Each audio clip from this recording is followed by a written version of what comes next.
Hey guys, it's Scott. I've got my original craft beer club box. I've got basically a case of beer or a 12-pack of bottles that they sent me. It's $39 a month with free shipping. Kind of sounds pretty expensive for a 12-pack unless you drink craft beer. You know how expensive it can be. So that's basically what it focuses on, is just different microbreweries around the world or around the country.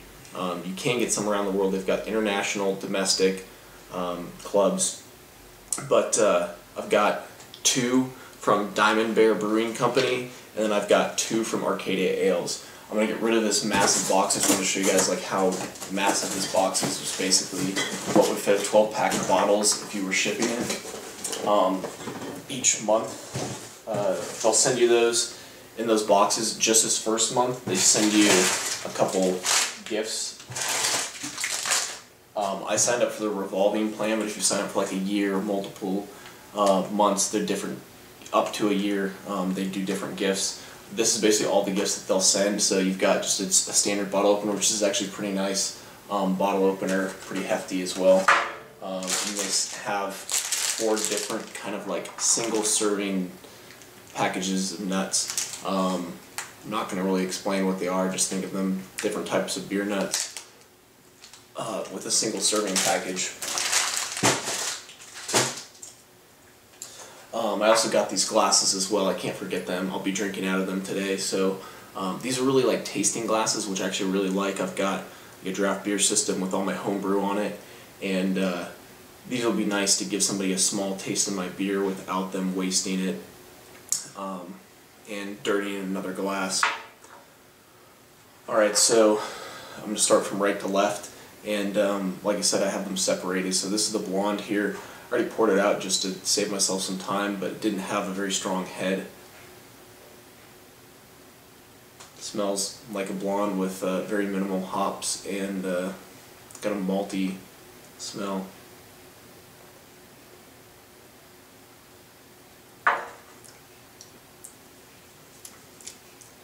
Like a standard blonde, it has not much of a character. You can tell it's a lager for sure just by how clean and crisp it is. Which, for those of you who don't know what the difference between an ale and a lager is, an ale is fermented with yeast that like to be at room temperature, so around 70 degrees Fahrenheit. A ale or a lager is a lot used with a yeast that operates at lower temperatures, so sometimes it's about 50 degrees depending on the yeast, and all the way down to like 40 degrees Fahrenheit.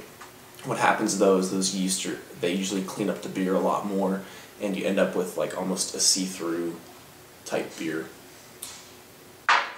Let's see if there's anything I can tell you about it. It's a German style Pilsner, 4.2 ABV and 22 IBUs. Those of you who don't know what IBUs are, I know pretty much everybody would know what ABV is, but IBUs are international bittering units, and those are used to measure about how bitter the beer is, which, as I said, a blonde is going to be an easy drinking beer with not too much character to it.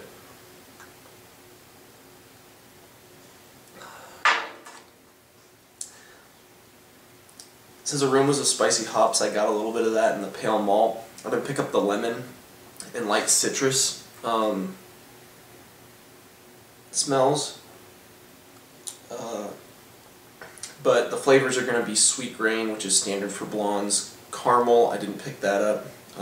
Lemon zest, didn't pick that up. And I did get a little bit of the bitterness. I was surprised, but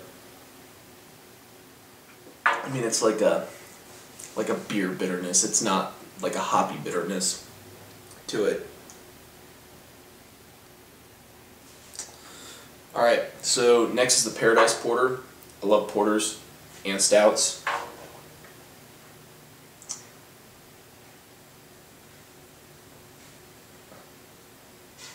Not much of a head on that one either, but I'm also being very gentle with it. It says Paradise in a Glass. It's 3.9 ABV and 38 IBUs.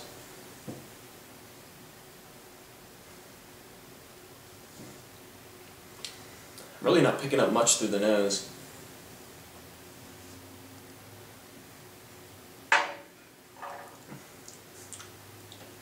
It definitely has the dark malt and coffee flavors to it. Definitely got the dark chocolate. As far as aromas, I didn't get the dark coffee, and it says caramel, but my palate and my nose are not as skilled as some of these people who write these reviews. But this is a good drinking beer. This is something I would enjoy to drink on rather than the blonde.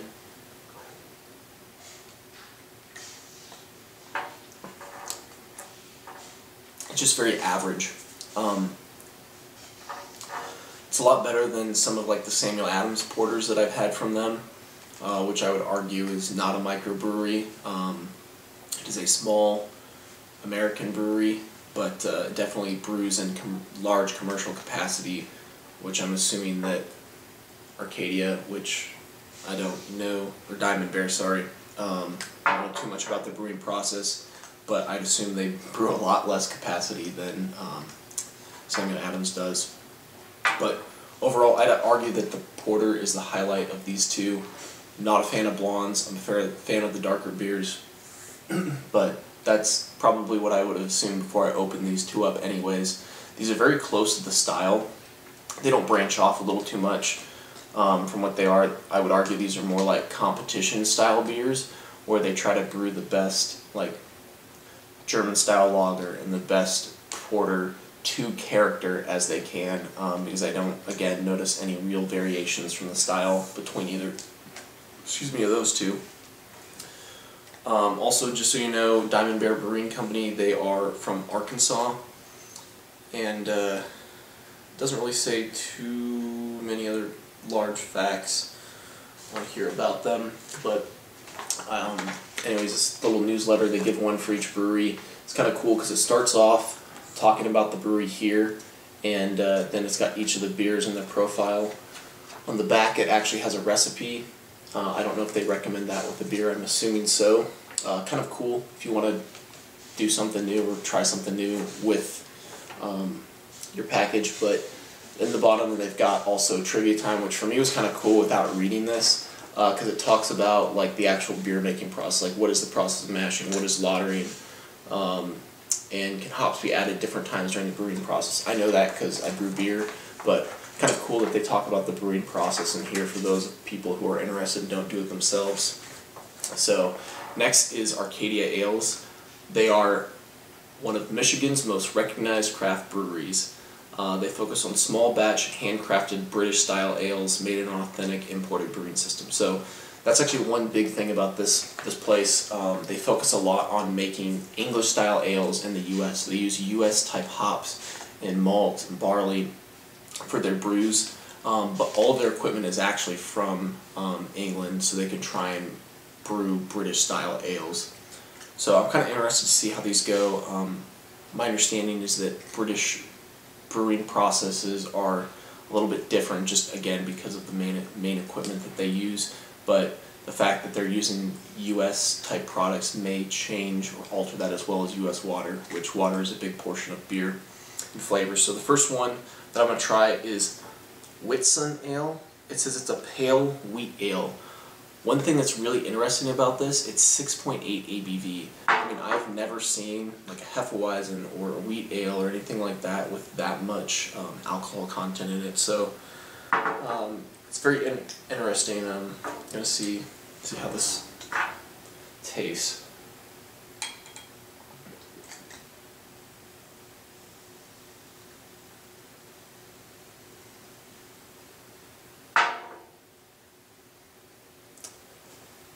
Being a wheat ale, it's actually pretty clear. It's a little bit cloudy, but nowhere near as clear as the blonde. Somewhere in between, but it's definitely not as cloudy as a typical unfiltered wheat ale is. Definitely picking up wheat through the nose. Yeah, bread-like notes. That's about all you're getting.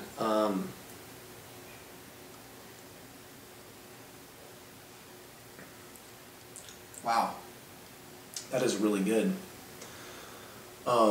It's basically, as I'm reading the profile, it seems like they use wheat for a lot of the sugars in there, and then they add honey to it to add more fermentable sugars in there, because you can taste a little bit of the honey flavor left over, and that also attributes to the higher alcohol content. So this one is very good.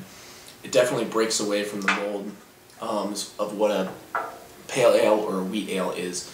It actually really is a combination of those two, but then adds a little bit of what makes a wheat ale good.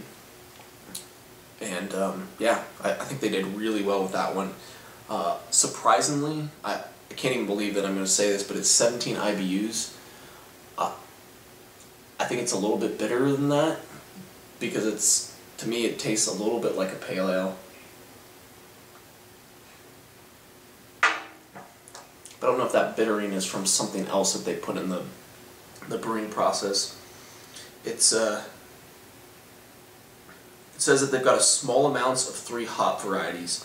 So that sounds exactly why. They just use different hop varieties to give a little bit of that bite, but it's not a long lasting, like it hits your palate and the bitterness is there. It's more so like as soon as you throw it back, it's right there, kind of following the sweetness to finish it up. So far, this is by far my favorite, the Whitsun Ale. Alright, before I even try this beer, IPA, I'm going to let you guys know that I hate IPAs with a passion. Typically, if I see anything that says IPA on it, I'll just steer clear of it unless I get a high recommendation from somebody that I have to try it. I just don't like everything about a beer to taste like hops. Hops are nice. The reason they're there is to counterbalance the sweetness and the other flavors in a beer. In IPAs, the hop bitterness is the primary flavor of the beer. So go ahead and try this. It's literally called IPA.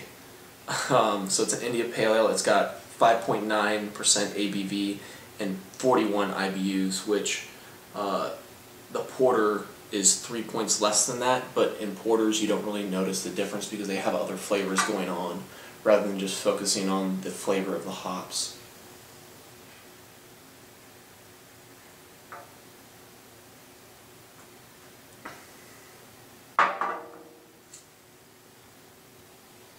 Alright, so very, very clear beer. I mean, I could look at myself through a mirror in this glass. Definitely smell the hops.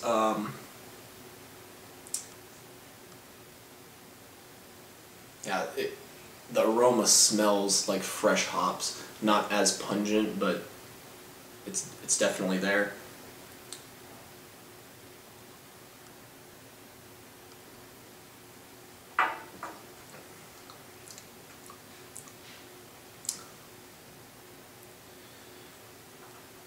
This one has a little bit more complex flavor profile than I would have expected from a standard IPA. Getting a little bit of lemon peel from it. It says on here that it's got biscuity malt character. I wouldn't call it biscuity, but it's definitely, the malts are definitely there. Kind of to counterbalance the strongness of the hops.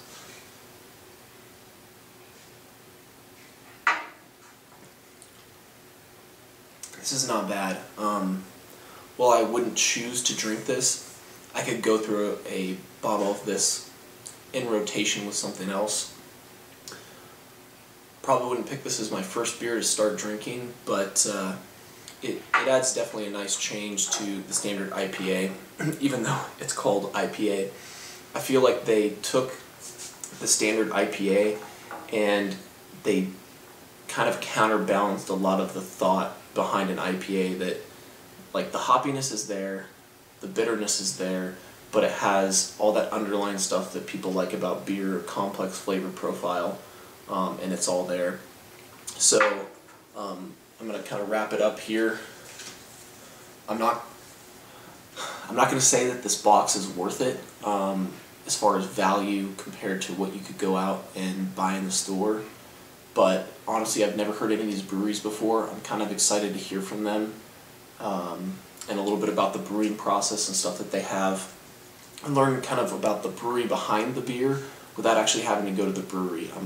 I've toured tons of breweries, and every time I go there it makes me appreciate what they do so much more, because each one has their own process and character to how they do things. I will say for the Diamond Bear, wasn't impressed.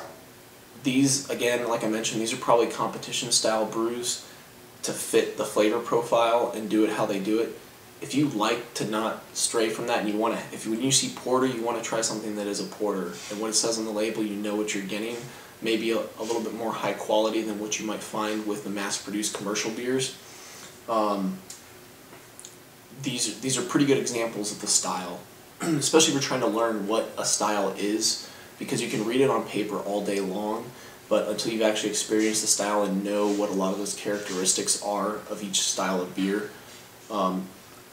you can't really know what the difference and how it varies from the style, or how to even vary your own brewing process. So these are a good example of porter and a blonde.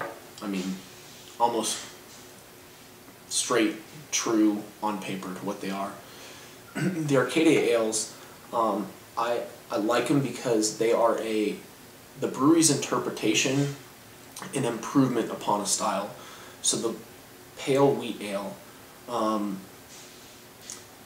the fact that they focus mainly on the wheat ale process to make this, but they added a lot of other good characters to it to make it different, as well as adding the hoppiness to it to make it more interesting and more of a pale ale with the 3 different hops that they added.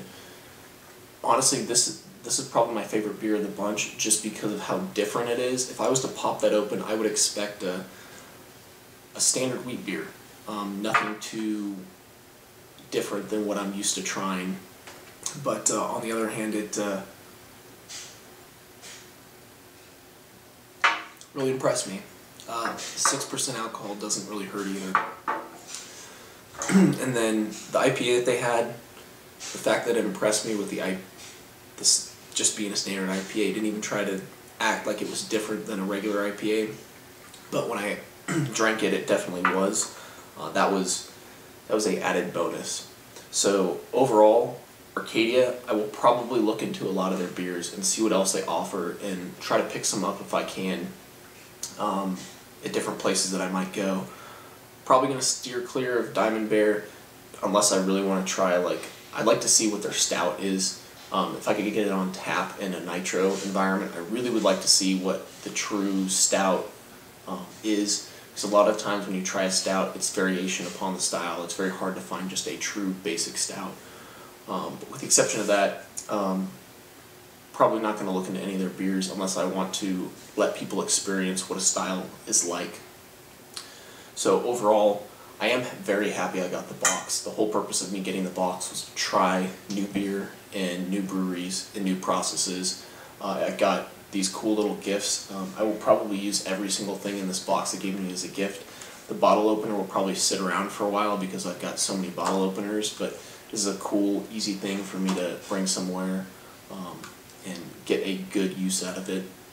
But $39 for a 12-pack of beer, even for most people who drink craft beer, that's going to be a pretty hefty price tag. You've got to have a stellar 12-pack of beer to spend $39 on that. Really, you're almost spending, trying to do basic math in my head, and it's being relatively difficult right now, but I mean, you're really spending almost $3 to $4 a beer, which is almost like bar prices. But again, they're shipping it to you. Obviously, it costs a lot to ship beer, which if you've ever done beer trades, you know how much that costs. And it's better to send more than less, and you can actually get larger style packages from them. But I just wanted to try out to see what else they had. The cool thing about their service as well is that I chose, as soon as I signed up, I said send me a package as soon as possible, because I wanted to see what they had so I could get you guys and show what else is out there.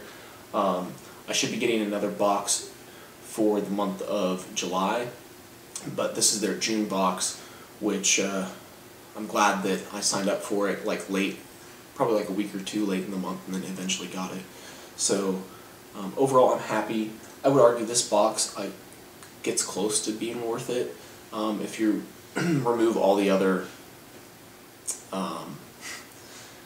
non-financial value that I got out of this box, like just being able to try different beers, the bottle opener, the 4 tasting glasses, the nuts and all that stuff. I mean, those really, I mean, probably like $10, $15 worth of value. But a 12-pack of beer that I've never had before that's unique is also really cool to have. One of those things that where I'm at, if you bring some beer that people have never seen before, tried before, they're really adamant about wanting to try it. So maybe this box is about worth $30, $35 in my mind, so it didn't meet the value that would it cost. But I'm going to continue to get them to kind of see where they branch out and get my eye on a couple different other breweries to check out for different styles of beers. So this is it for the video. Thank you guys very much for watching and watching me ramble and talk about beer. I love talking about beer. It's one of my favorite things, and I'm going to finish these off. I've got to finish 4 bottles of beer now that I opened them all up for you guys. But if you guys have any other boxes that you've been looking into, I know there's a lot of really weird boxes out there, especially when it comes to craft beer. Some of them are totally worth it, some are not. There's like the rare craft beer club and other stuff like that. It seems relatively expensive, and I've heard lots of really good reviews. I'm not really big on finding beers that no one else has had. I want to find a beer and I want to be able to share it with people. But if you guys want me to try out different beer subscription boxes, I will definitely check them out and try and get a review out there for you. But just leave that in the comments below. If you like beer, definitely like the video. If you hate beer, I'm sorry that you had to watch this entire video just to realize what I got and you're not going to drink it. But with the exception of that, leave some feedback below in the comments so that I can take that and apply that to the rest of my videos. I have tons of other subscription boxes on my channel, so if you want to see more of that, subscribe. I've got Birchbox, 5-4, Bombfell, Trunk Club, and just did a detail box video. And can't think of any other ones off the top of my head, but they're out there on my channel. So thanks again, guys, for watching, and take it easy.